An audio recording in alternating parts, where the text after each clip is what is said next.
नाज़रीन, हमारे पास एक बड़ी ख़ास शख्सियत मौजूद हैं और इस शख्सियत की ख़ास बात यह है कि बहुत प्यार करने वाली शख्सियत। देखने में लगता है कि अर्तुल गाज़ी आ गया है, लेकिन बहुत मोहब्बत करने वाली शख्सियत जनाब तैमूर इद्रिस भाई। हम इनसे पूछेंगे। अस्सलाम वालेकुम। वालेकुम सलाम। पाकिस्तान तहरीक इंसाफ का कल मैदान लग रहा है और उम्मीद है कि पाकिस्तान तहरीक इंसाफ जो है वो किस पोजीशन में जा रही है, आप क्या कहेंगे? दोनों हलकों का आपने विजिट किया। सबसे पहले तो आलम भाई आपका शुक्रिया, एक तो आपने अर्तुल से मुझे महफूज कर दिया, आपका प्यार है, बहुत शुक्रिया, बहुत मेहरबानी।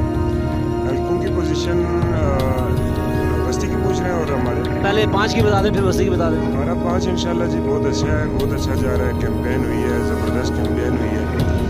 छोटे मोटे इशूज़ भी आते रहे हैं, दूसरी जमातों की तरफ से जो इशूज़ बने हैं वो आपको पता है मीडिया पे आते रहे हैं, लेकिन ओवरऑल कैंपेन बहुत ज़बरदस्त कैंपेन हुई है।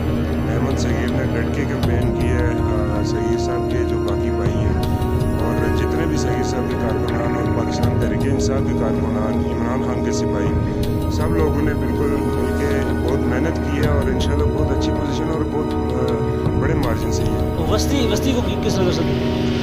वस्ती भी आप रात को जो इशू है तनवीर साहब के साथ, वो हमारी जीत का वो एक सिनेरियो लोगों को नज़र आ रहा है। जिन लोगों से हार बर्दाश्त नहीं हो रही, जो इतने अरसे से वो लोग एक करप्ट माफिया जो लोगों के ऊपर वो डड्डू बन के बैठे हुए थे, तो अब उन लोगों से ये चीज़ें बर्दाश्त नहीं होगी। अच्छा, रात के वाक़े में क्योंकि पुंछ टीवी ने नाज़रीन लाइव वहाँ पे मौजूद था, पुंछ टीवी खुद, और कवरेज भी की। तो एक बड़ी अच्छी बात देखने में ये आई कि जब ये सारा कुछ हुआ तो ऐसे मौके पे अक्सर लोग लड़ाई करते हैं, लेकिन सरदार तनवीर इलियास ने सब लोगों को लड़ाई से रोका, गड़बड़ करने से रोका, सबको पुरअमन रहने के लिए कहा। तो ये एक बड़े आदमी की, बड़े लीडर की निशानी होगी। जी बिल्कुल अरुण भाई, जिस तरह आपने कहा, और मैं आपको बताऊं कि मैं वहाँ पे शायद हूँ और मैं बिल्कुल फ्रंट पे खड़ा था। हमारी गाड़ी आगे थी, स्काट की गाड़ी थी, फिर तनवीर साहब की गाड़ी और उसके पीछे हमारी गाड़ी थी। फिर जब ये इंसिडेंट हुआ तो हमने गाड़ी अपनी आगे कर दी थी और मैं गाड़ी के बिल्कुल फ्रंट पे खड़ा था।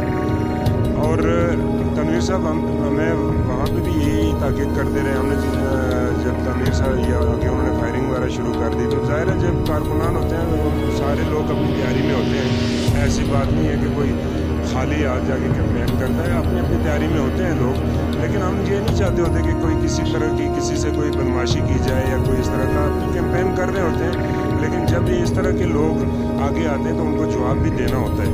लेकिन तनवीर साहब ने हमें बार बार यही कहा कि ये लोग इलेक्शन हार रहे हैं, ये हमारे इलेक्शन को सबताज करना चाहते हैं और ये अपनी साजिश में कामयाब हो जाएंगे अगर आप लोगों ने इस तरह की कोई हरकत की। तो उन्होंने बार बार हमें रोका और उन्होंने बाद में जब आप मौजूद थे वहाँ पे उन्होंने तकरीर की और उन्होंने यही कहा कि हमने सब्र का अमल करना। बड़ी अच्छी उन्होंने बात की थी। उन्होंने कहा जी लड़ाई किसी बात का असल हल नहीं है, असल बात ये है कि ये इलेक्शन तो कल ख़त्म हो जाएंगे, हम भी इधर ही हैं, बरादरियाँ, ख़ानदान, रिश्ते नाते सारे इधर ही हैं। पुंछ टीवी के नाजरीन को कल के हवाले से कुछ कहेंगे?